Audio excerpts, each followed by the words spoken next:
Well, it'll be quite the action tonight on the gridiron. Now, I know the Holy Rosary Raiders looking to wrap up top spot in the South Division tonight. Moses joining me on the desk, and you have more on this showdown. Taking on the Cold Lake Royals. They're in town, heading to Raider Bowl. And as Matt Schumont reports, this game will see the top offense going head-to-head with the top defense. After improving to 4-1 with their Week 5 win over the Lloyd Comp Barons, the Raiders got that much closer to locking up top spot in the South Division.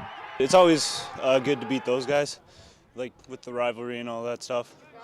They're a good team, and it was a hard-fought game. Defense really held in there. Our offense really got going, which is good to see. This game will see the top two teams in the Wheatland Football League, as the Cold Lake Royals also come in with a 4-1 record. They passed the ball really well. They've put up a lot of points this year, so our defense is going to be tested for sure. Well, best against best is always a good game. I think we can come on top if the offense plays good enough. I know our defense can hold them, and I'm pretty sure it'll be a good game. What will make this game that much better is the fact that the Royals come in with the best offense, putting up 167 points, and the Raiders come in with the best defense, only allowing 44.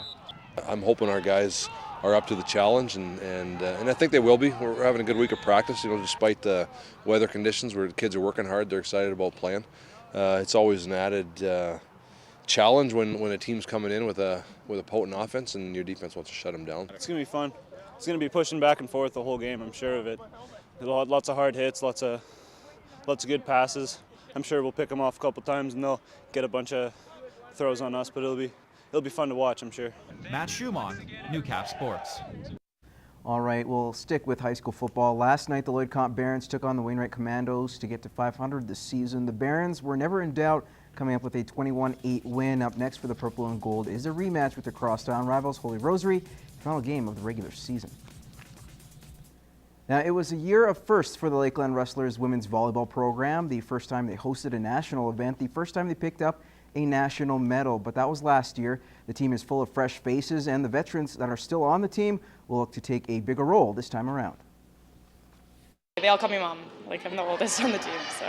Fifth-year Ashley Lang will be a different type of leader this season. Gone are the likes of Peggy Sommerfeld and Erin McGlattery, which means the reigning ACAC Player of the Year is looking to take a bigger responsibility with the Rustlers.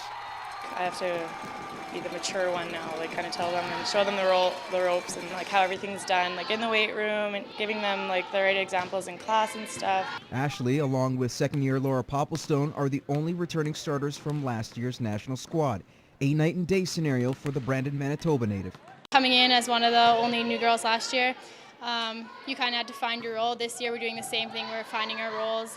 So mine being a leader role now is a lot different. You have 9 rookies to take under your wing and turn them into our Rustler family. So far, head coach Austin Dyer has been impressed with the way the rookies are progressing.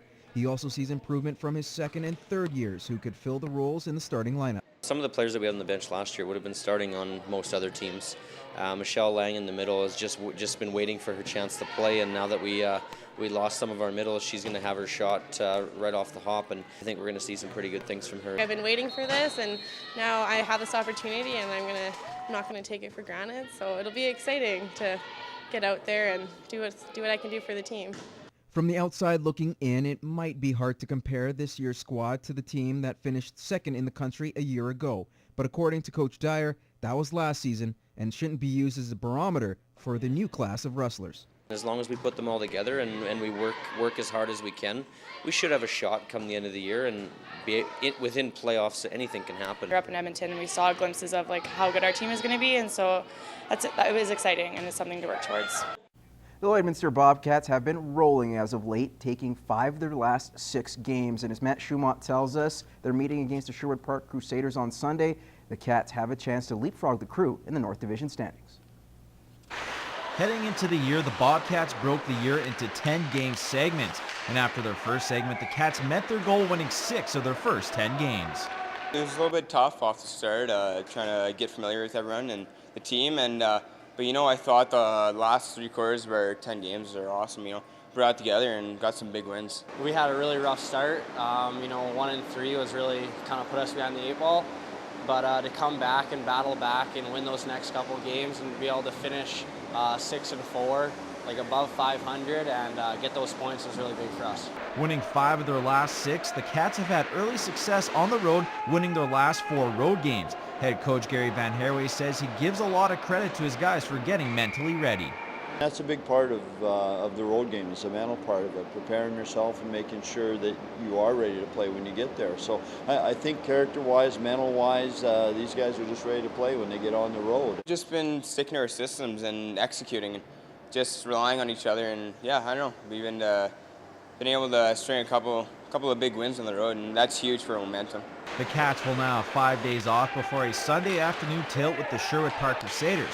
The Crew got the better of the Cats in their first meeting. However, the Border City bunch say they'll be ready to play, considering they have a chance to pass Sherwood Park in the standings. It's really good that we have these 5 couple days off just to kind of, get our legs going and really work hard in practice and go into the game really ready to get 2 points out of it. They're a very good hockey team, and they know that we can play with them because we proved that last time. We didn't get rewarded for it, but we certainly were able to stay with them and play a very solid game. So going into that rink, they'll be good at home. They'll be motivated. They've lost, I think, 2 or 3 games down in a row, and with us coming in there, they'll be ready to play, and we're going to have to be as well. Matt Schumont, Newcap Sports.